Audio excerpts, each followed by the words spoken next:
and Stephen Pistawa. So we'll get right into it. Mr. Smith, are you going to lead the charge here? Sure. Okay, so we'll jump right into it. The way we'll do this, we're only talking about the road diet, the lane changes up on Bristol Ferry. If we need to cover other things at later dates, we can certainly do that. And if you want to go through and give us, you know, the a brief PowerPoint. Super. You can go through that, and then we'll open it up to some council comments, and then we'll ask for any comment or perspective from any of our citizens in attendance tonight, and then it'll come back to the council for any final comments and a determination on what we do, our support of this. Okay? All right, sir, the floor is yours. Okay, thank you very much, Mr. President, and thank you very much for the young gentleman comment, because I'm still looking for them. But Steve and I are here, and it works pretty good for me in the general case. So, Okay, yeah, my name is Bob Smith. I'm Deputy Chief Engineer at DOT.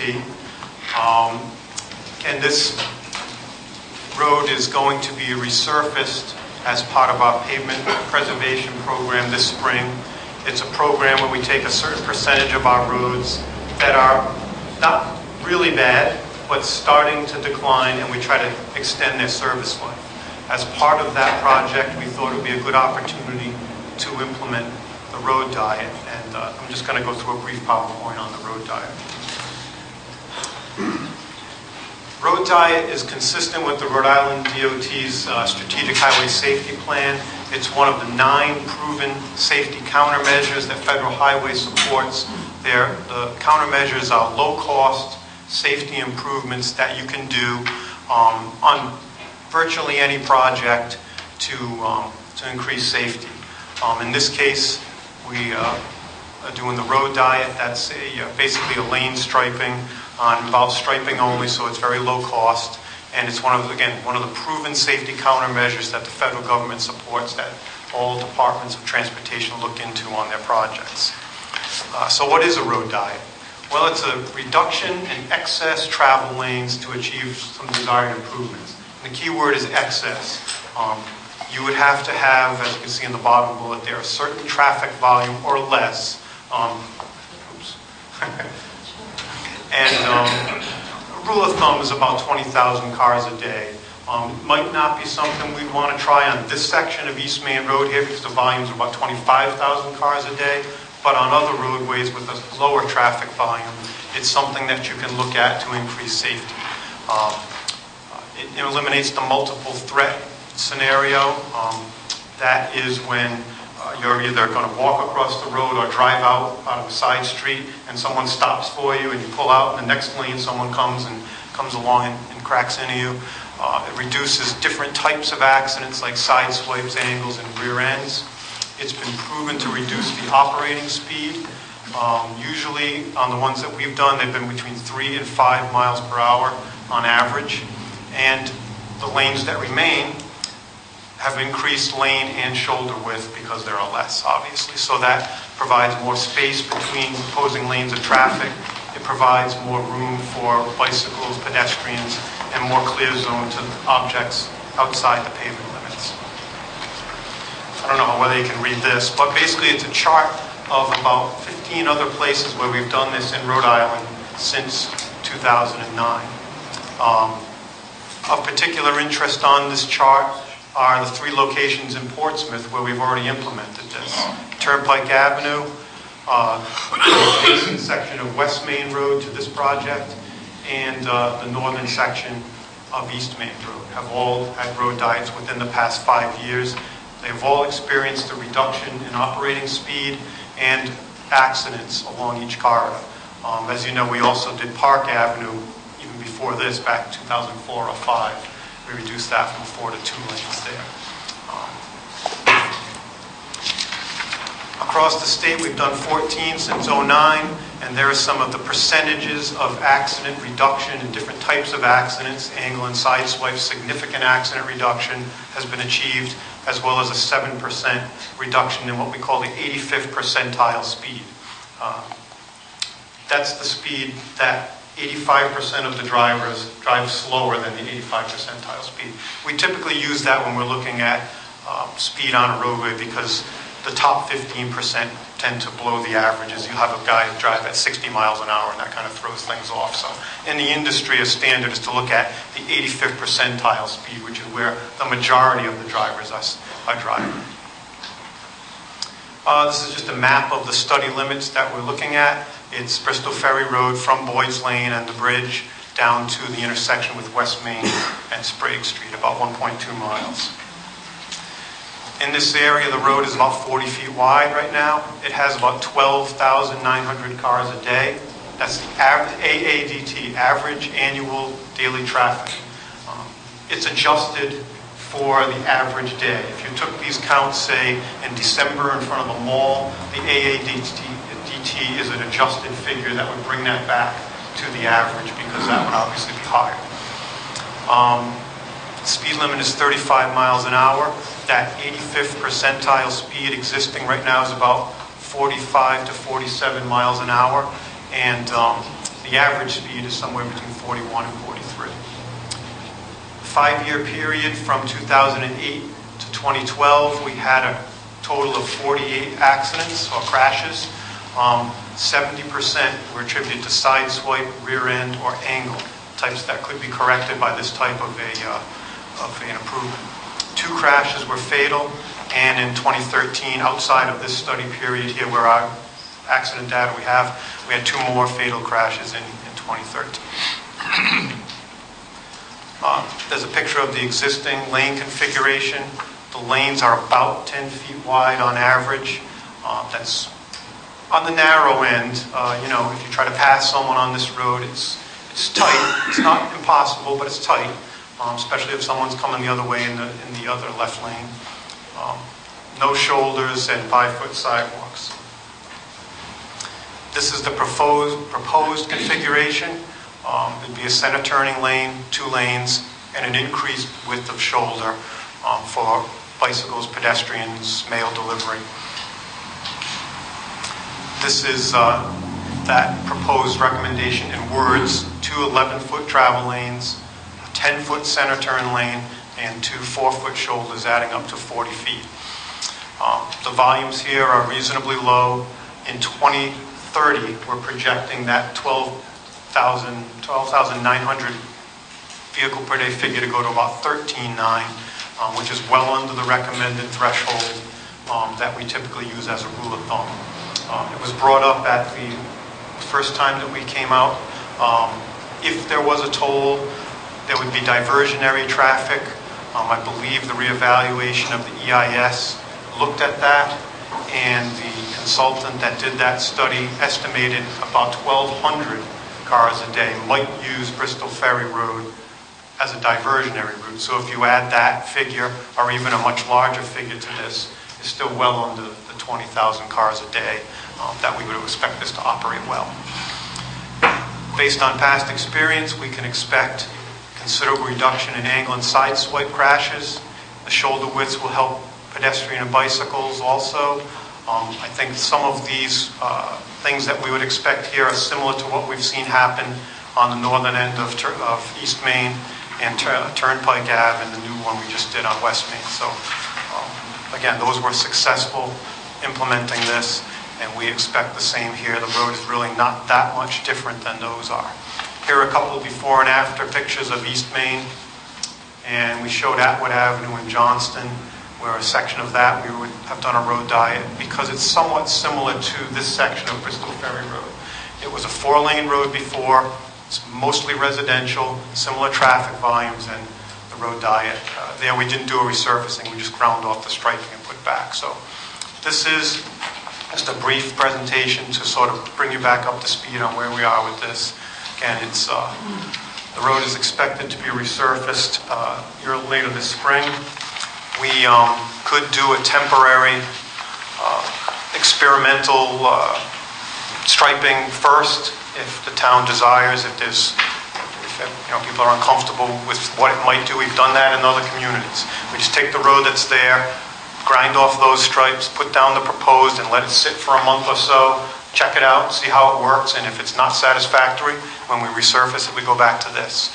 But again, we feel we're very, very comfortable that this road will easily be supported by 2 lanes with the turning lane, and that we will get significant safety benefits from doing so.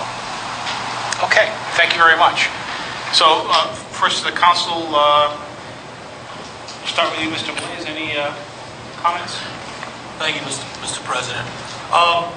Back on February 24th, this came in front of the council for our consideration with I believe two other items, which we did approve at the time. I can't remember what they were. But I had an issue with this for a couple reasons. The first one maybe is more procedural. The letter that we got in our backup during the February 24th meeting, and I quote, the State Traffic, this is addressed to Mr. Smith, the State Traffic Commission considered your request on behalf of a citizen to reduce the number of travel lanes on Bristol Ferry Road in Portsmouth from Turnpike Avenue to Boyd's Lane. Procedurally, and I'm having a hard time with this, how does a citizen get the Department of Transportation to go through all these studies? And I just don't understand how or where this comes from. This is a letter addressed to you from Steve. Yeah, Steve. So I'm more curious on how a citizen can typically get this going. Well, we generated this internally, but I think we want to come up and explain the State Traffic Commission procedure. Yes, hi. The State Traffic Commission, I'm the Secretary of the State Traffic Commission. It's a legislated commission with 5 members on it that they're all appointed by the position Director of DOT, the Head of Revenue, and he gets a designee from DEM. So there's the 5 members on the commission, and they accept, to get on the agenda, accept requests from people that represent the community. So we don't want to get it from an individual person that comes into the State Traffic Commission because it might not be consistent with what other people in the community want, as well as the leaders of the community. So we used to not accept any, and still don't, from the general public. But what ends up happening, DOT can make a request on its own behalf, on behalf of the projects that they're putting out. So what we have done is in cases where somebody comes up with a good idea that we agree with from a DOT standpoint, that we would float it through the DOT to say that we'll make the request on our behalf. And we kind of say the on behalf part as well because we haven't studied it. So we'd hate to make a recommendation, a request that essentially we end up denying because then it looks even worse. So we used to start putting in the on behalf of a constituent that we make the request. But again, we don't want to do that in bulk either. So that's why on our standard operating procedure is to copy the head of the town or city, so be that the mayor or town manager, as well as copy the head of public safety in that town, which is typically the police chief. So that's how we do. We want to make sure that all the towns are involved.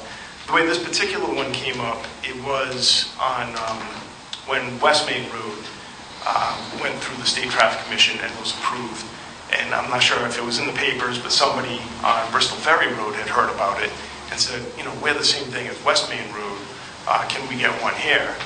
And so we looked at it and said, you know, it makes sense to us, so why don't we put it on the State Traffic Commission agenda, we'll study it, see if it is something that is doable, and that's what generated. So we went through our review of the road itself, and because we were behind it, we made the request on behalf of the constituent to DOT. So it's not so much, you know, there is a lot of bureaucracy, obviously, with, so we don't want to put every request, because sometimes requests are just, we know that it's not in the public's interest to even study it and waste taxpayer dollars on doing a study. But if we think that it is something that might be justified, that could improve safety, then we forward it to the STC on behalf of DOT. So, and lastly, the State Traffic Commission, we provide engineering support. I'm an engineer, so we have a consultant that goes out and performs a study, and then we make a recommendation to the State Traffic Commission, and the 5 members vote as they see fit. So it's not,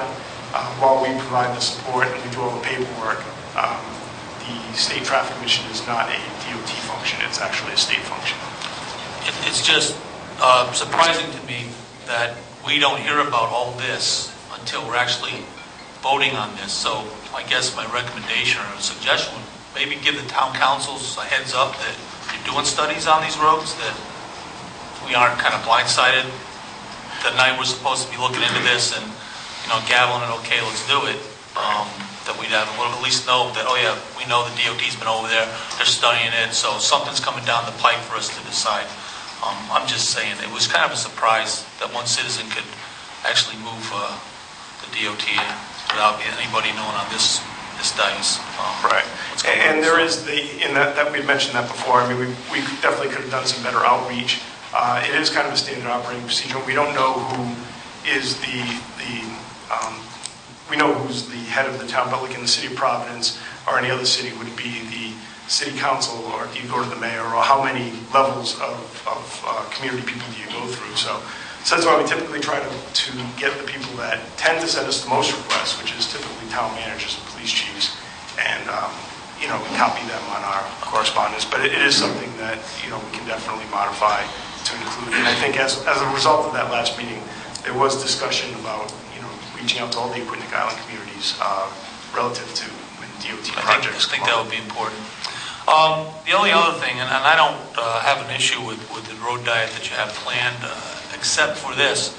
Did you do studies on traffic volume on Bristol Ferry Road if indeed a toll is put on the Secana Bridge, and the increase that it may get from people trying to avoid the toll coming over the Mount Hope Bridge to Bristol? That's a major concern. Other citizens have mentioned that to me. We're all for safety. I think I can speak for everybody in the town for that. I'd certainly like to hear from our police department and our fire department on that issue. But I'm wondering what kind of traffic increase, if there were studies done, that we would get. Right now you're getting 13,000 cars a day. If anything was done in terms of the increase, because if there is a toll, hopefully there isn't, but if there is, I'm sure you would probably get some more cars going over that bridge. Yeah, I kind of went through that quickly in the speech of the presentation, but I didn't have, so leery putting the word toll in my presentation. Thank you. But that as part of the toll EIS, or the reevaluation of the Secana River Bridge EIS that went toward that, the consultant studied the amount of diversionary traffic that might be expected if a toll of significance was put up there.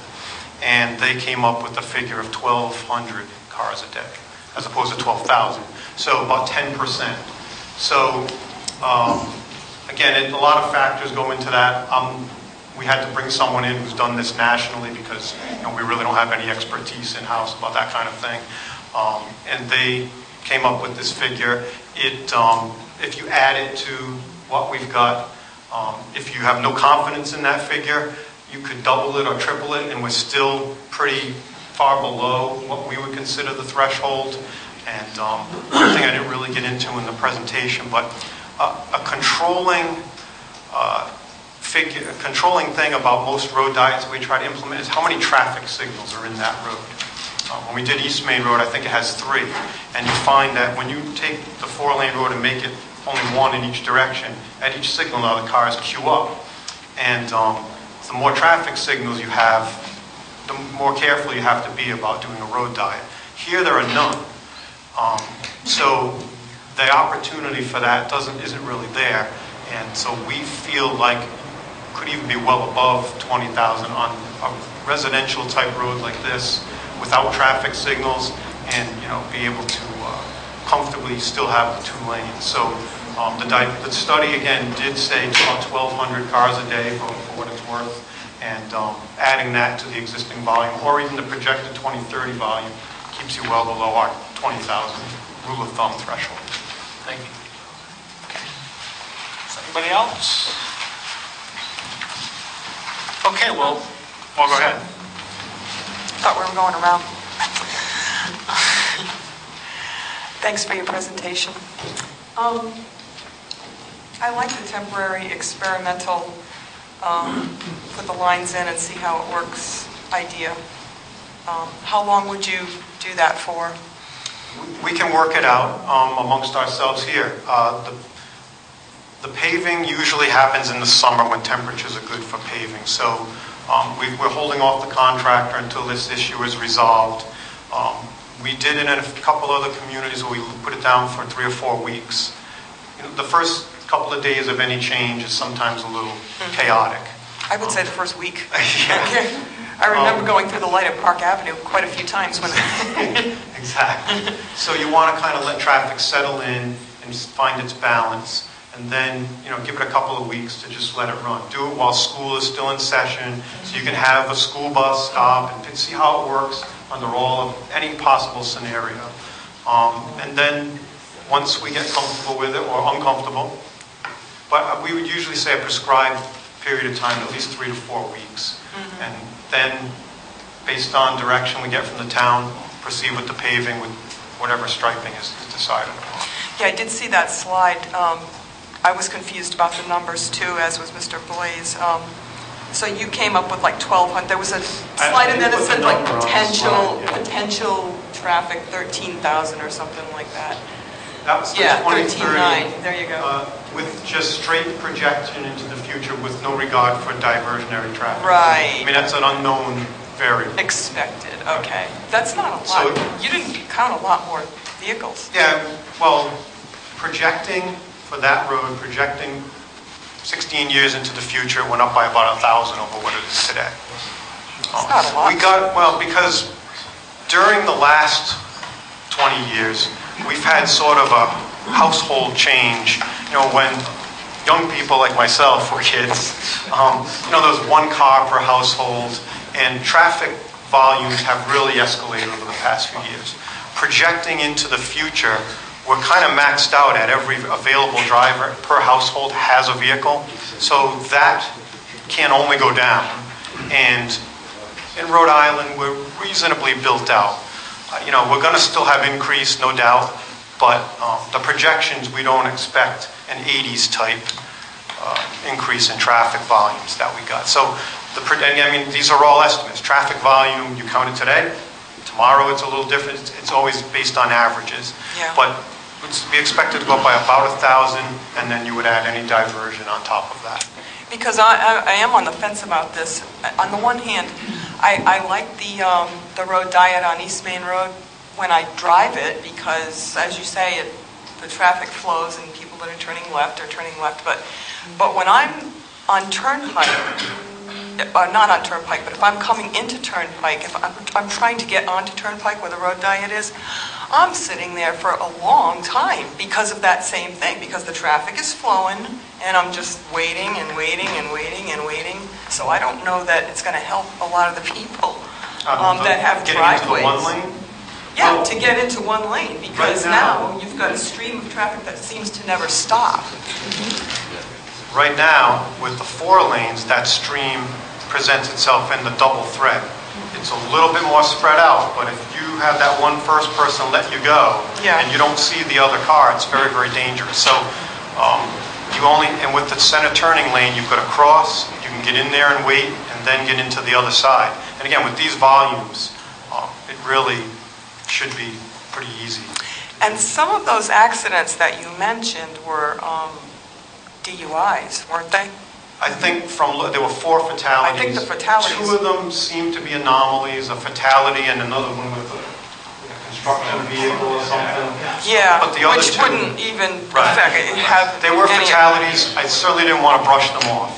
But there's usually a reason. You don't know if the DUI would have been prevented if he was on a safer road. You don't know, but certainly wouldn't hurt. But again, I didn't want to not mention them. There's still fatalities. Yeah, I'm a little concerned with putting a lot of bikes on that road. I mean, now you may get into another whole bike accident thing.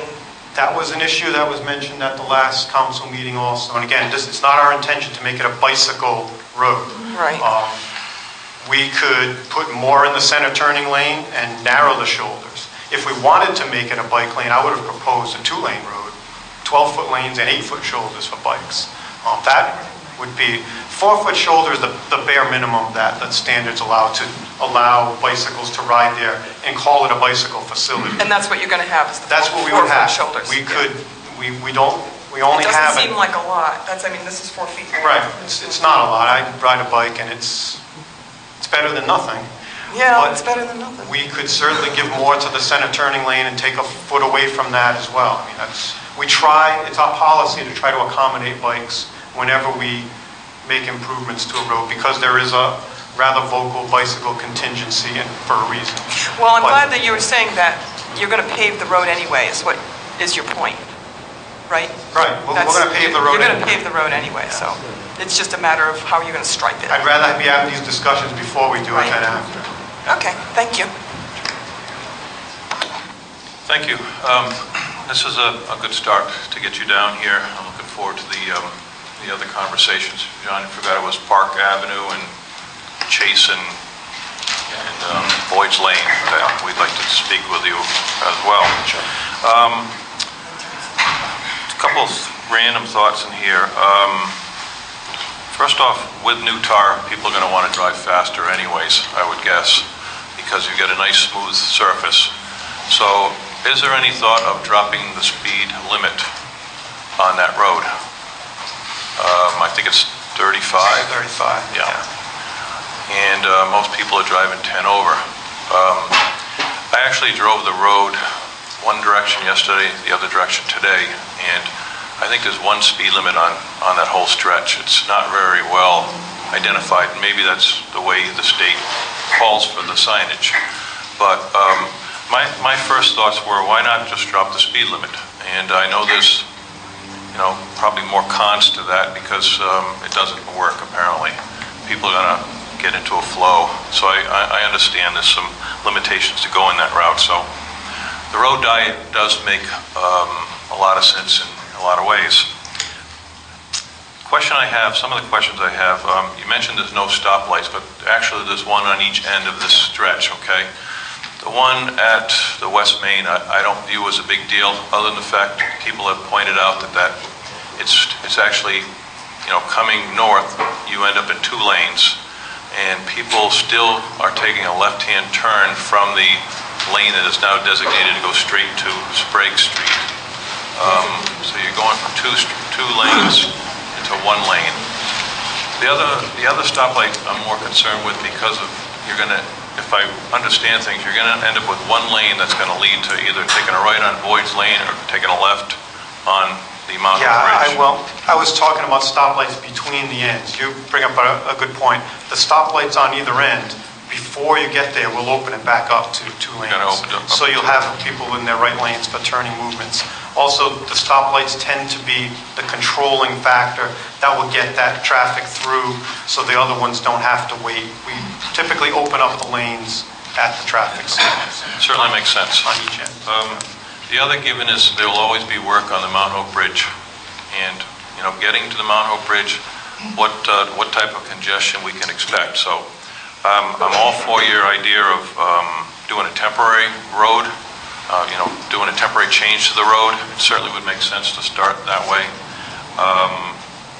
I had mentioned before that I thought the tolls were going to impact the road, and the bottom line to me is I'd like to see these, if they're going to go for a permanent striping, to wait until after the toll situation is settled, which should happen in May, I would guess anyway. So we're going to end up right in your paving season regardless. But again, I would support the temporary idea. The other question is for RIPTA bus stops. I counted 6 in one direction, 8 in the other direction. Is it unlawful to go around a bus in the center lane? I don't believe that. How would we handle that situation? Saw it today on East Main Road. Sorry? Saw it today on East Main Road. On the...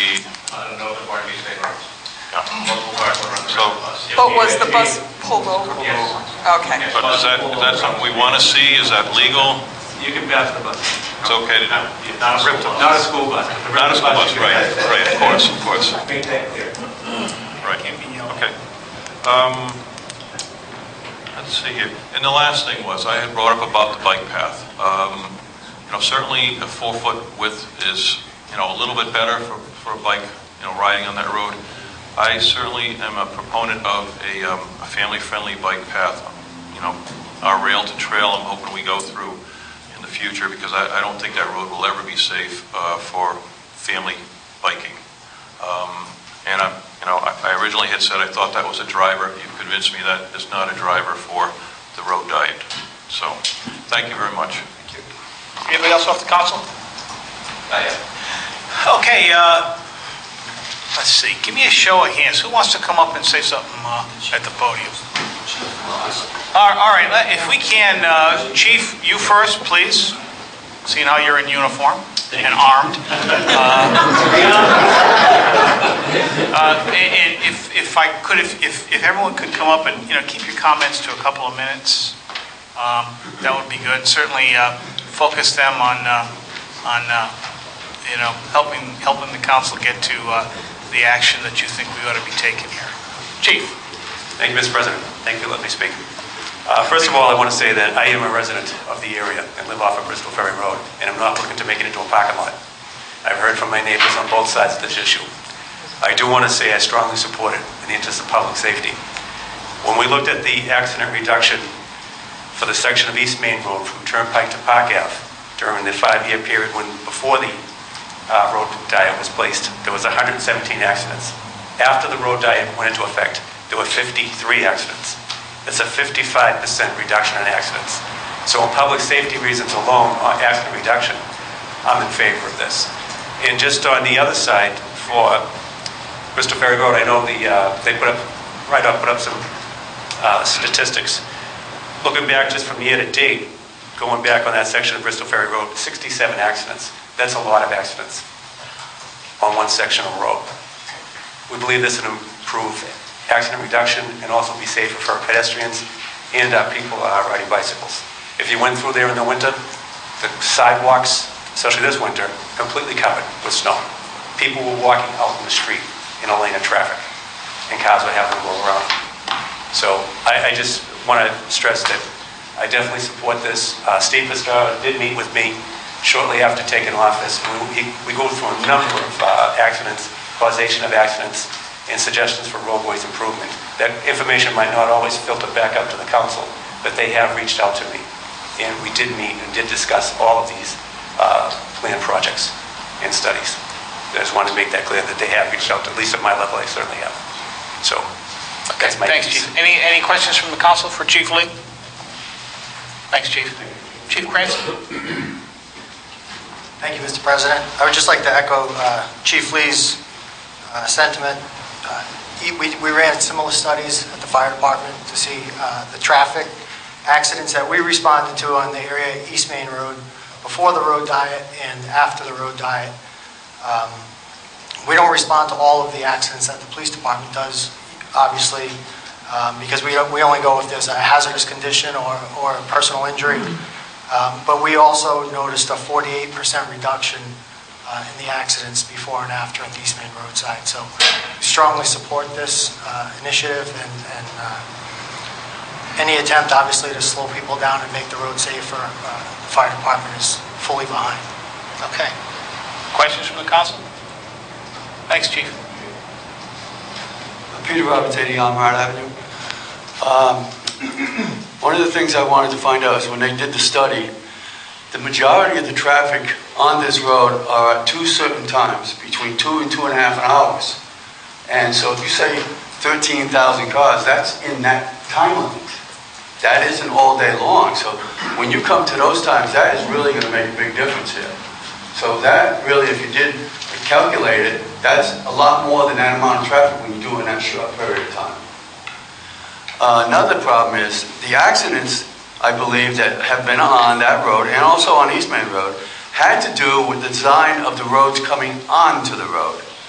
Because they have curbs there that are very high, and people swing out farther to go into the second lane to get into traffic. Because otherwise they're going to go over a curb and it's going to make their vehicle jump up and down. And if you go up and down this road, right at intersections where roads come in, there's utility poles right there. And people cannot make the turn, even on driveways. And nobody has done anything about that. That's what all the accidents were from. Now this may help that, but the accidents are there because it wasn't being taken care of and nobody studied it. Another thing, on East Main Road, coming up on the 2-lane road with the center line, all winter long, that center lane has been filled with sand. It has never been cleaned. I have seen people get over in that lane to slow down for the turn and actually slide past it.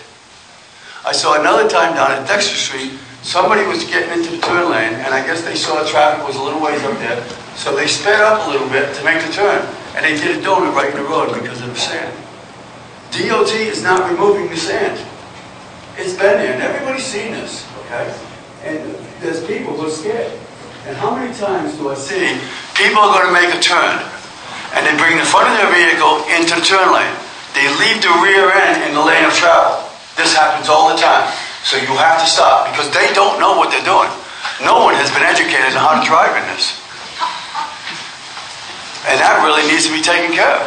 And then we just had a heavy rain, okay? And that sand is all gone from the center of the road. Where is it now? In our storm drains, clogging them. So the DOT needs to look at all this because the problems are their problems, not our problems. And when you start putting this stuff on that road in the morning and in the afternoon, believe me, you're going to have a real mess. Because every time that light changes, that's backing up even more with one lane. And that's what the main problem was with the accidents. People had to pull out and bring their vehicle into the second lane. And if you're coming down and you don't know what they're doing, sure, you sideswipe them. That's the only reason for a sideswipe. Or you hit the back of one side of their car because it's in your lane and you don't expect this.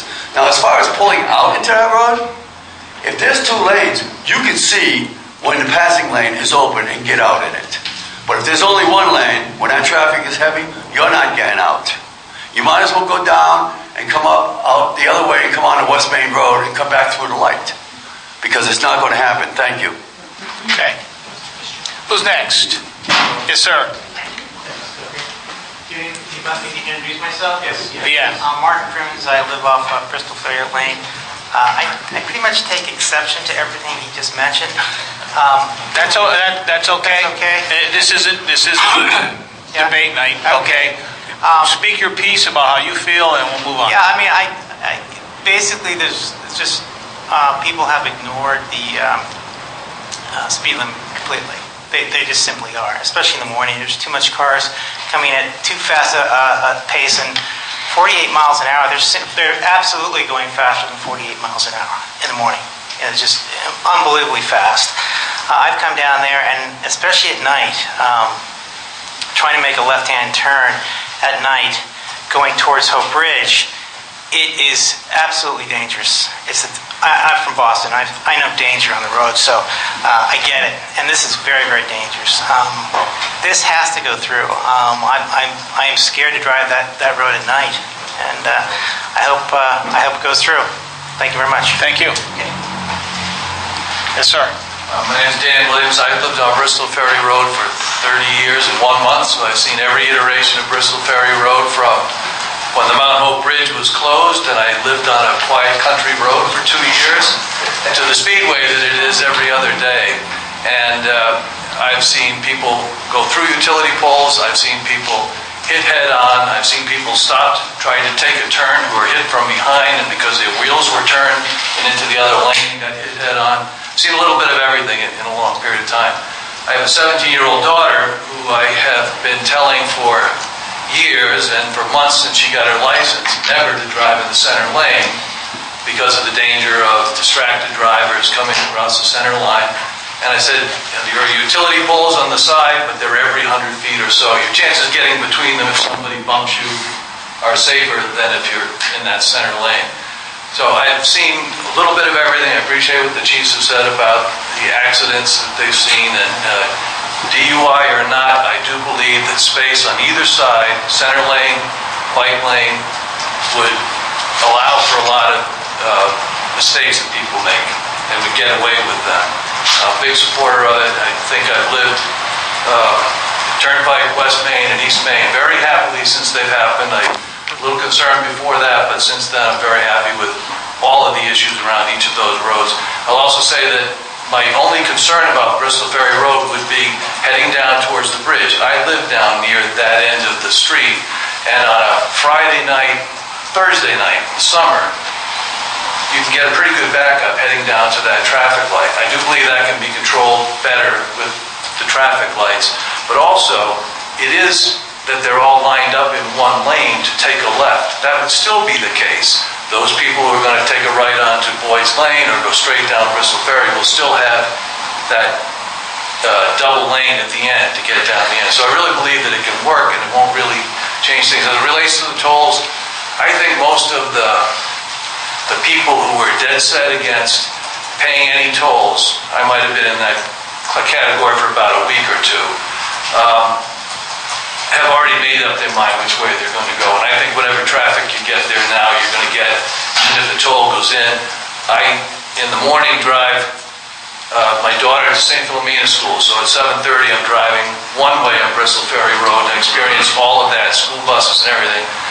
And I come back in the morning going the other way, so I see what's happening there. In the evening I come back either over the Mount Hope Bridge or I come through Fall River, so I kind of experienced it all for 30 years. I think it can work. I don't see one drawback to it. I think we'll all be better off for it. Thank you, sir. Hi, I'm Tom Grebe, 110 Thayer. I'm not necessarily against road diets in general, but I'm very concerned about this one. In the last 3 years, RIDOT has participated and funded 2 extensive transportation studies in the Bristol Ferry area. One was the Aquidneck Island Transportation Study. The other was the RISTARS Road Safety Audit. These 2 studies made dozens of recommendations for Bristol Ferry Road area. None of them made the recommendation of a road diet. And the reason is they understood that this road area was congested at rush hour. Here are 2 quotes from the studies. The Aquidneck Island Transportation Study, quote, "During the evening peak hour, Bristol Ferry Road northbound onto Mount Hope Bridge operates over capacity, resulting in long delays and queues," unquote. From the Road Safety Audit, "During the evening peak hour, Bristol Ferry Road northbound experiences the highest delay as commuters leave the island," unquote. This is going to get worse with a road diet. Furthermore, in the Aquidneck Island Transportation Study, Bristol Ferry Road was the number 4 road with the most delays during rush hour traffic. Our resident, thank you for this, Mr. Kling, our recent town survey also reported the majority of our residents think that traffic is a problem in Portsmouth. Obviously, Bristol Ferry Road area is one of them. The research analysis that was done to support this road diet decision, which Mr. Frezza sent to me through Representative Gallison, is demonstrably wrong in several areas, and I think suspect in a number of others. I detailed that to the town council in a very long memo a while ago. The driving metric in this seems to be the 20,000 vehicle per day road. Most states are moving away from that now, especially on roads that have rush hour traffic. And we know that Bristol Ferry Road has a rush hour traffic problem. Mr. Prasawa's letter indicated that he understood that, but he used a rule of thumb of 750 cars per direction per hour, saying that this would not be a problem. Well, obviously from the previous studies that were done, you can see that it is a recognized problem. And furthermore, it's easy to show that Bristol Ferry Road northbound in the evening has more than 750 cars traveling in the northbound direction.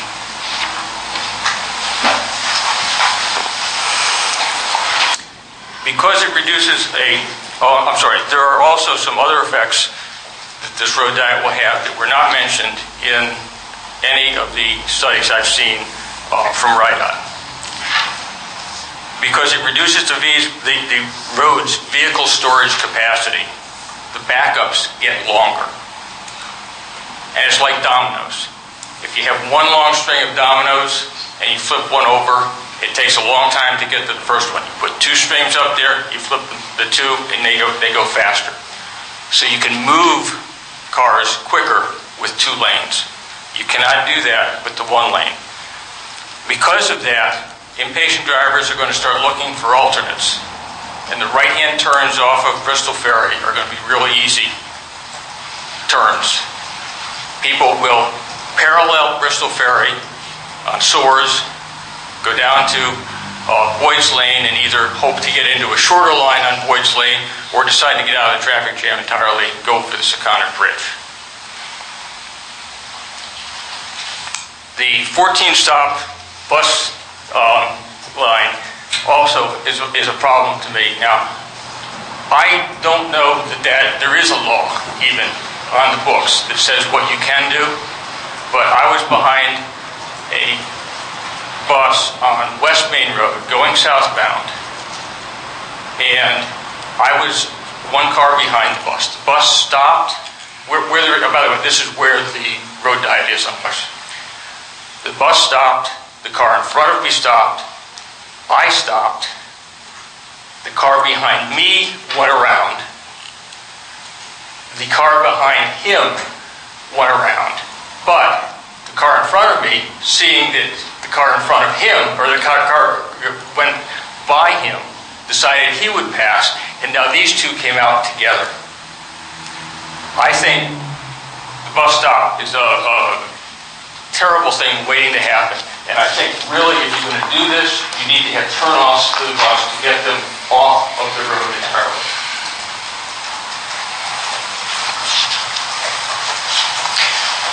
Last thing is the road diet could also have an impact on evacuating the island in an emergency.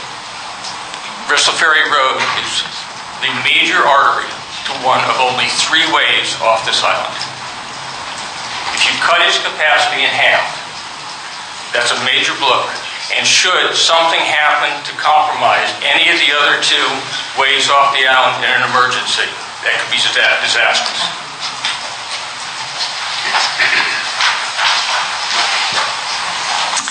Now, as far as the accidents go, I understand that, and I'm all for safety.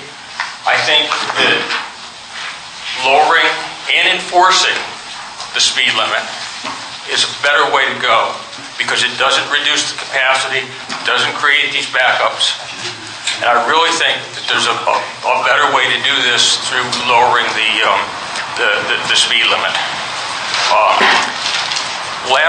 I got one more thing that I didn't plan to say, but according to the Jacob study, the toll diversions from Secana River will be 8,252 cars. I don't know how only 1,200 of those are going to go over Round Hope Bridge, because it's the closest alternative and it's not a toll. Either those.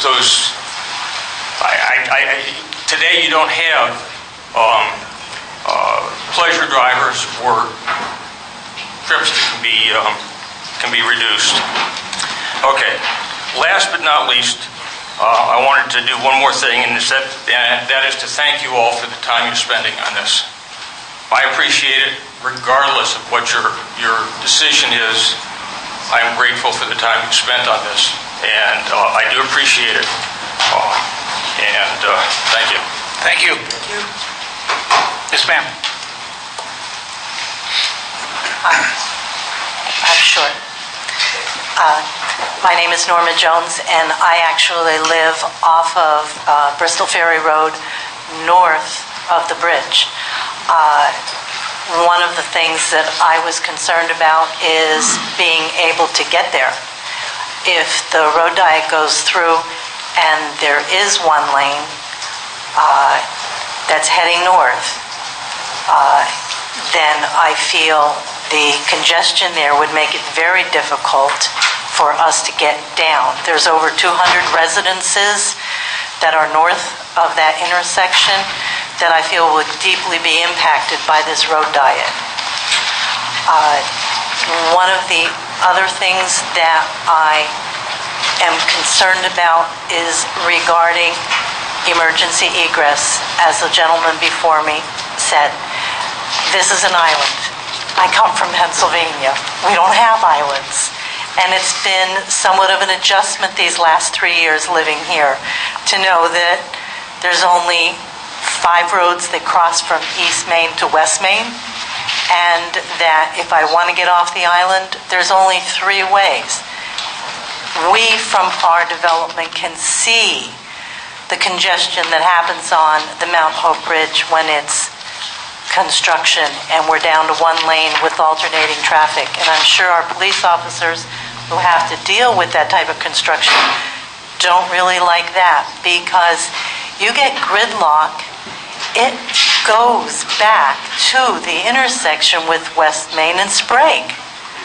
I very much would like to know if in this paving, whether or not they're going to include Bristol Ferry Road north of the intersection with the bridge, because it's in desperate need of being repaved. My other suggestion would be, though, if you were paving anything on this island, get on East Main Road and get rid of all those ripples. I think that is in more need of being fixed than anything on Bristol Ferry Road. The other point that I have is regarding this trial period. What I've heard is that they want to do it in April. Now, we all know the beaches aren't open in April, really. And when you add all of that out-of-state traffic coming up from the bridge, coming up from the beaches to what is already going through there, then I feel we're going to more than exceed the 20,000, and I honestly can't believe that there's only 10% not going to take that Sakonnet River Bridge. If you even go as low as 30%, you're getting awfully darn close to that 20,000. And I think that's a much more realistic figure. Since I've moved here in the last 3 years, they did do a realignment for traffic going onto the Mount Hope Bridge. A sign was actually posted about a quarter mile south of the bridge that said, Mount Hope Bridge left lane. And I think it was a very smart decision to put that up, because if you put it any closer to the bridge, it's too late, because traffic backs up at least 6-7 cars with that light, and usually a lot more. But get that sign back there, and at least from that sign that it be 2 lanes going north. Let me see.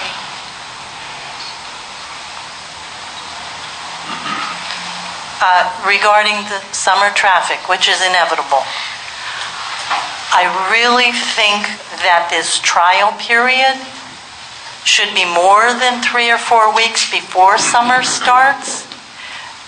The seasons, as we all know, are kind of shifting around the calendar. Summer is really going into September, October.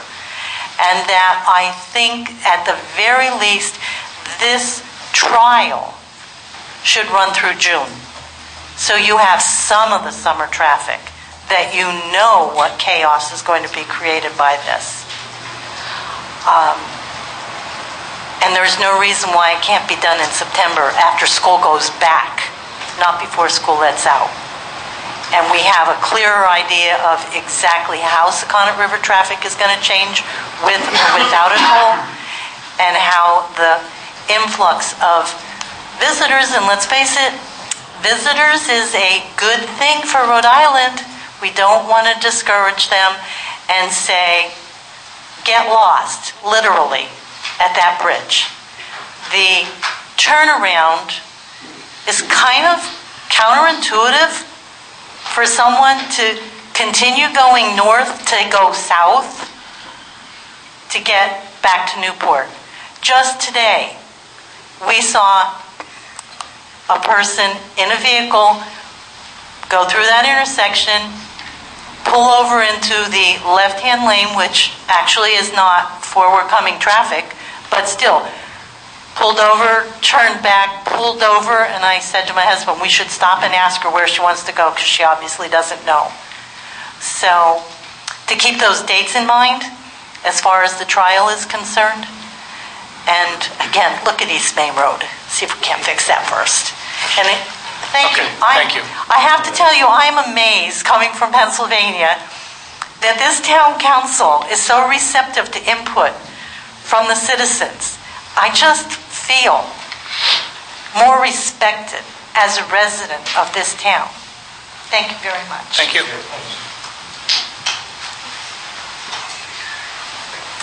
Good evening. I want to thank you for the opportunity to speak. I almost lost my... Name and address. Oh, Jackie Babiak, 19 Fells Road. I just want to tell you that I almost lost my life on this road, and I have to say, as a positive thing, that the rescue squad here does an absolute wonderful job, and I think I know where I'm talking from. I'm a nurse at the hospital, and I've been driving this road for 12 years, and I'm amazed, and I keep saying to myself, why doesn't something happen? This is a nightmare. It's like a speedway here. There's many severe accidents here. Someone hit me from behind, turned my car around. I slammed into a telephone pole and was in and out of consciousness. And one of the wonderful people, Mr. Karuba, who lives on this road, was kind enough to come out till the rescue squad got here. When I first came here, I was always warned about East Main Road, about how bad it was, how many accidents, and what the traffic was like for people that have lived here all their life.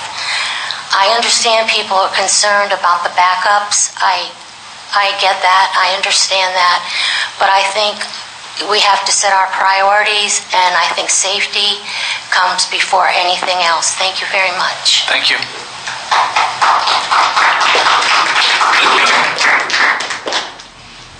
Hi, I'm Jeannie Fitzpatrick, and I'm at 482 Bristol Ferry Road, which was actually shown in the presentation. My house was on the left.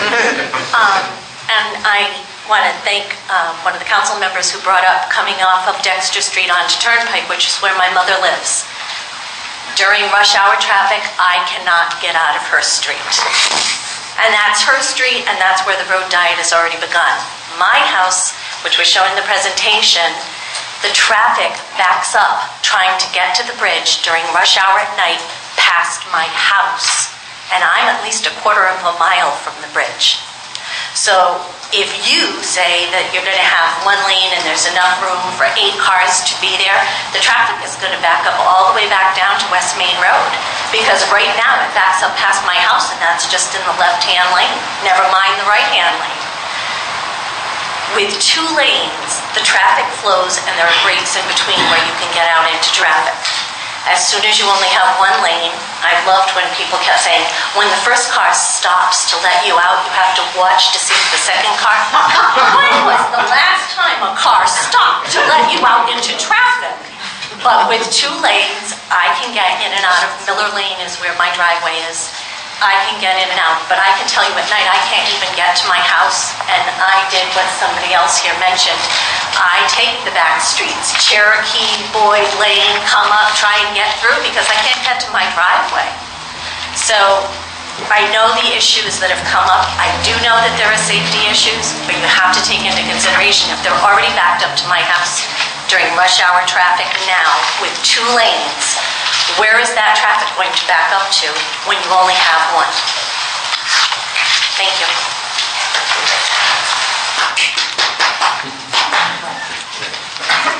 Hi, I'm Cindy Wheeler, and I live north of the Mount Hope Bridge as well, off of Bristol Ferry. And as a cyclist, I am completely blocked in and unable to ever get out of my neighborhood on my bike. If I ever want to ride my bike, I need to break the law and ride on the sidewalk, because Bristol Ferry is so incredibly dangerous.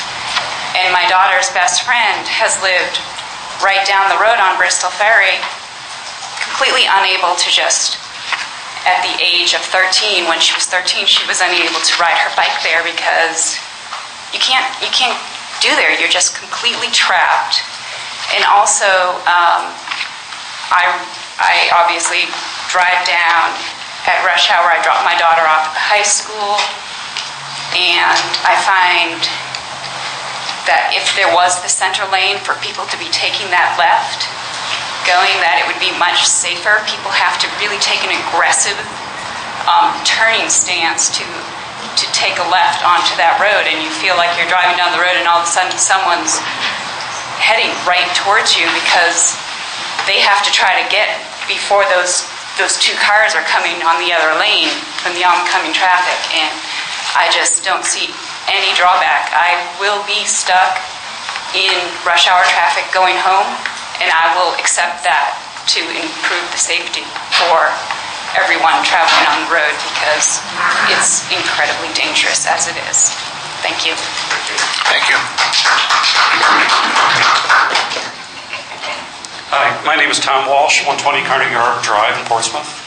And sorry we're here a little late, so I missed the presentation, but I've been following this very closely for the last few months, mainly because one of our dear friends, Lee Juski, was killed on that road last June. And I've written to the town about it, I've written to the Newport Daily News, and I encourage you with your experiment on the road diet. You've done it 3 other times. Lee would be here with us tonight if you followed what you're doing on the road diet. So please proceed with your trial, and hopefully you'll put the road diet on the road. Thank you. Thank you. I'm Charles Fitzpatrick. I live at 482 Bristol Ferry Road. And I think the data that you're considering tonight is missing the most important point. In the letter that was written, it said typically road diets will not significantly impact traffic when peak volumes are less than 750 vehicles per hour per direction. Yet the presentation you had tonight showed nothing about what those numbers were or what those numbers were projected to be should the tolls change. We all know that Bristol Ferry Road is at its highest use in the morning and in the evening. And that's when you need to take a look at what the impact to the road diet will be. The overall number of cars per day is easy. I sit at night, and at night traffic is light. It's that period when people are going to work and when people are leaving work or leaving the beaches that's important, and that you look at the numbers. And I think without seeing those numbers, that the council should not make any decisions. Thank you. Okay. Anybody else? I'm sorry, I'd like to address... Everyone gets one bite, and you can have a second one. All right. Hi, my name is Diane Karuba. I live on 250 Bristol Ferry Road. I would just like to tell you what it's like to live on that road. It's extremely dangerous. When I first moved there 20 years ago, it was pretty good. And the first thing that started happening was that our mailbox on that road started being taken down numerous times. And I started imagining, that being myself walking on the sidewalk or one of my kids. I've had an accident end up in my driveway, right where my daughter would normally wait for the bus. And after that happened, pretty much decided that there was no more waiting for buses on that road. I've had 2 people die very close to my driveway. Had to walk my daughter, have her look the other way, just so she wouldn't have to see the accident, because we couldn't get to our house. We had to park in the senior center, and that was very upsetting. My husband was hit from behind out there. I work at Newport Hospital, and when I come home every night and I'm sitting there in that trying to make that left-hand turn, it's really to the point where I won't do it anymore, because you're sitting there like a sitting duck. You're sitting there in the traffic. There's 2 cars speeding towards you. There's 2 cars speeding behind you. You're looking in the rearview mirror. You're hoping that the one behind you isn't going to smash into you. You're hoping that the one on the right side of you is going to get by you with this much room in between. You're hoping that the 2 cars coming towards you aren't going to just, get distracted for a second and smash into you. And it's it's very, very scary to the point where I won't even try to make the left-hand turn. I just think that the traffic needs to be slowed down. Walking on the sidewalk out there is too dangerous. You really are right on the road. I think that the estimations on the traffic speed are actually low. When I pull out of the driveway, I go the speed limit, and cars are flying by me. It's really closer to, 60 miles an hour with some of the traffic, and it's really terrifying. So I'm just hoping that the town will consider safety as the #1 priority and at least do the trial so we can see if it would help. Thank you. Excuse me. Diane?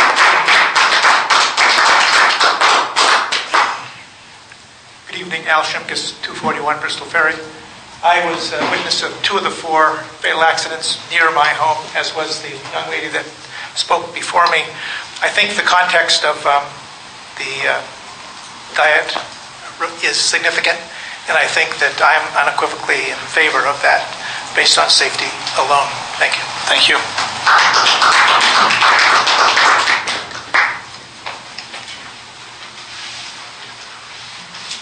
Hi, I'm Richard Cassell, 24 Bristol Ferry Road. I'm very in favor of the road diet. The traffic speeding by our house we're not too far from the corner of West Main, is very significant, even at that very near stop. A lot of discussions that have been taking place tonight was about the road diet and what it will do, but Bristol Ferry is the only highway, and that's why I consider it. We have 4 lanes, starting with West Main Road, which has the road diet, leading to the bridge, which has this 1 lane going each direction. It's only Bristol Ferry Road that has 4 lanes used for speeding. I travel that road every day going over the bridge to Bristol Ferry, down Bristol Ferry over into Bristol. There's a lot of traffic. You have to move over into 1 lane to get onto the bridge, or you stay to the right if you're going down Boyd's Lane. It would be nothing different than if we had a road diet. It would be the same thing. Traffic coming the other way, there's a road, again, West Main Road, leads into 1 lane going south. Again, the road diet would certainly be as a safety feature. I'm all in favor of it, and I hope you all are too. Thank you. Thank you. Julie Sweeney, Easton Ave. I do not live off Bristol Ferry Road, obviously, but I am here to say that I support it. I spend a lot of my time driving to and from the high school, and I can tell you that I was very much against the road diet on East Main Road, and I'm a huge fan of it now. I think it's safer. I'm more comfortable with my kids out driving. I'm more comfortable driving, and I always wondered why Bristol Ferry didn't have the same thing happen to it when everything surrounding it did. So please do it. I think it'll keep everyone safer. And lowering the speed limit is only going to make people go 25 miles over the speed limit rather than 15. That's not going to change anything. So I'm all for the road diet. Thank you. Anybody else? Can I just have one last thing? Okay, well, this other gentleman wants his second bite first, and then you can have yours. And then we're gonna wrap it up. However, I do want to just acknowledge that Representative Canario is sitting here with us. And Mr. Canario, Representative Canario, if you want to say something, you can. I just wanted to, there was discussion about just how much traffic there was in the rush hour time frame, and Ride-On has provided all of the information you need. We've got the 12,900 daily cars. They have published a traffic during the day. You can see the rush hours are in yellow. This is all done by percentage of that 12,900. And if you notice, the rush hour, 4 o'clock, around 4 o'clock time frame up here is about 9% of that. Well, if you take the 9% of the 12,000, you find out that you're over 7,500 or 7,750 that is necessary to start degrading the road. Thank you. Hi, Kim Ford, and I live off of Bristol Ferry, and I'm in favor of the road diet. For one thing, one of my neighbors was lost. She's the one that was involved in the commercial accident, and that only happened because a commercial truck wasn't properly secured and passed by at a close range, and she was a mother of 9. But the other thing is just walking along the sidewalk with no shoulder. I'm in fear walking my dog on the sidewalk with no shoulder. If a large truck passes, the wind, the sand blown, and just the general feeling of being less than 2 feet away from a large speeding truck is pretty unnerving. And I won't bring my kids along the new sidewalks. They're nice sidewalks, and I wouldn't think of riding a bike on it. So that's all. I'm in favor of trying. Thank you.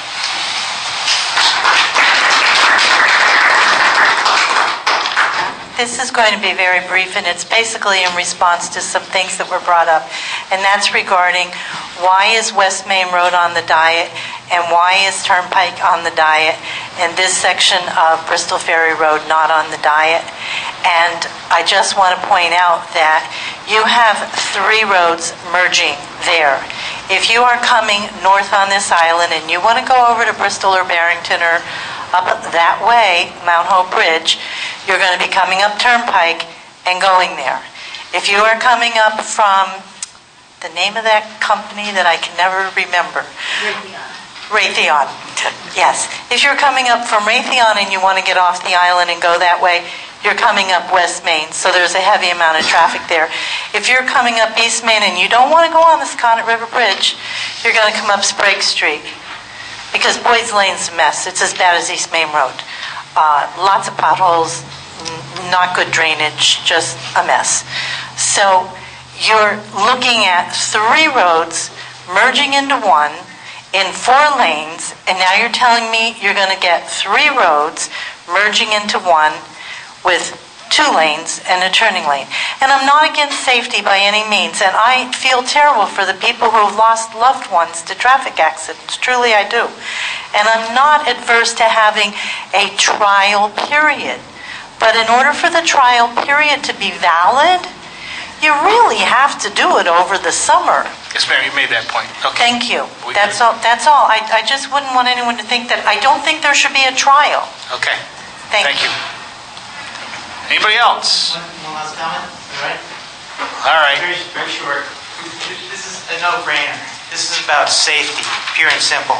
People getting killed, people getting hurt. This has to go forward. I'm sorry, but that's absolutely what has to happen. Thank you very much. Okay. Okay, seems to me like we're finished with public comment. Representative Canario, I don't want to put you on the spot, but... Oh, that's quite all right. You're a talker, I know. Thank you, Mr. President, members of the council. Having been a retired law enforcement officer here in Portsmouth, I know the roads all too well. Actually, I live in an area that has the road diet already there, which is Chase Road. So I travel that road many times a day. The thing I would caution with the road diet is this. It needs an educational component with it. But it can't be a short-term educational component. It has to be ongoing.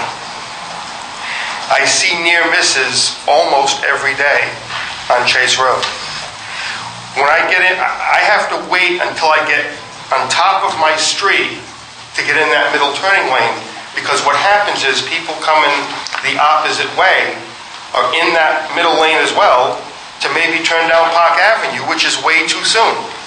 So on a couple of occasions, I've actually had to pull back into traffic and let the car go by because they weren't going to get out of my way to turn in.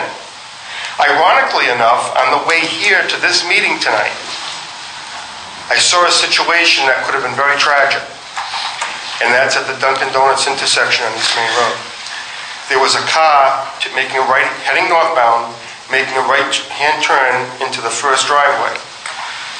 the driver behind him wasn't going to wait for him to make the turn, so he got in that middle lane and drove right through the intersection where there was no more, center turning lane, and kept on going. I see that all too often, and believe it or not, it's a lot of out-of-state plates.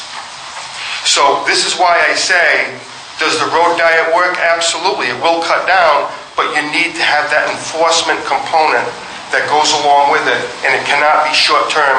You kind of have to babysit that road all the time, because I'm afraid that it could create problems. I envision Bristol Ferry Road with a lot of side streets off of it. So when you get one person wanting to turn down one way and another person coming, it could get like a truth and dare type situation. So we just want to be careful of that. So while I do favor road diets, we need to have that enforcement go along with it. Thank you. Okay, thank you. All right, so it's back to the council. So, Keith, why don't we start with you? Sure. Well, being the only council member that lives off Bristol Ferry Road on Swords Drive and travel the road a half a dozen to a dozen times every day, back and forth to the high schools and middle school, sporting events, and, God forbid, work some days, I'm all in favor of the road diet. I'm afraid to have my kids walk along the sidewalks, ride their bikes up to their friend's house, God forbid even cross the street to go over into Pheasant Hill or over to the beach. Traffic goes by way too fast. I will even admit I'm guilty of driving too fast on that road as well. The road changes 3 times. It starts at 35 miles an hour, drops to 25 when school's in session, goes back up to 40 miles an hour, and then down to 35 miles an hour when you leave Clements and head to the Mount Hope Bridge. I don't believe there'll be a huge impact on the traffic down at the Mount Hope Bridge if the turning lane is put back far enough where you have 2 lanes. At that point, the traffic is slowed. You still have a right turn lane to get into Boyd's Lane. The big events that happen to back up traffic are unfortunate events of accidents on the bridge. God forbid we have somebody else jump off the bridge. Those are the things that really back up traffic. And I'm also confident that the toll is going to go away, and that won't be an issue going forward. So I'm all in favor of the road diet, so my vote would be to go forward with the trial period, hopefully have it extend from mid-April through mid-June, and do the paving after that. Okay. Molly? I agree with Mr. Hamilton. I think that there's a very compelling safety reason for doing this. I do like Representative Canario's point, though, that we do need to educate people, and I think that's something that we should keep in mind. I appreciate everybody who came and gave your point of view. Number one, I appreciate you coming out. It's a tough one, but when it comes down to it, I think safety rules. And I like the idea of having the temporary time to do it so that we really can see what the impact is, and I thank DOT for offering that. Yes, I too would like to thank the public for coming out and talking about this with us. I think everybody who had something to say was very informative, and I appreciate that. This comes down to 2 things. It's the quality of life issue with people that have to wait, including all of us, from one time to another, depending on what the circumstances is on Bristol Ferry Road, and traffic delays and the backup. And that obviously is against the other side of this, safety. And a slowing of traffic with a road diet. I'm in favor of the road diet. I'd like to see a trial period. I'd like to see a last. I like the suggestion of having at least last maybe through June. That still gives DOT July, August, and September to put down some fresh pavement, depending on what we're going to be doing with the road diet. And it may even be enacted. If the toll is enacted, it might give us a look at. You're shaking your head no? Can I take that? I saw the smirk. I like it. If there is a toll, it would give us an opportunity to see what kind of traffic backup there is with people trying to avoid the toll, if there is a toll. So I'd like to see a trial period of the road diet at least through June. Hopefully that gives the state enough time to pave it, depending on what we want to do at that time. But if I had to make a decision, I'll take safety any day. So I'd have to also defer to our law enforcement and our fire department and their suggestion. Thank you. Liz? Thank you. There's not much more to say. I'll echo my fellow councilors' sentiments. I do want the trial period to be longer. I think Ms. Jones has a good point about the summer traffic. It's huge. It's a big difference. So if we're going to do it, yeah, we need a longer trial period. And yeah, I mean, we have the weight of the police chief and the fire chief behind us as well. So thank you. Dave? Thank you. I agree there's much more to say. I agree with my fellow councilors on this, that we should have a trial period. The only thing I would add that I didn't know before, looking at the drawings that Mr. Crosby has, it does show the two lanes headed towards the Mount Hope Bridge,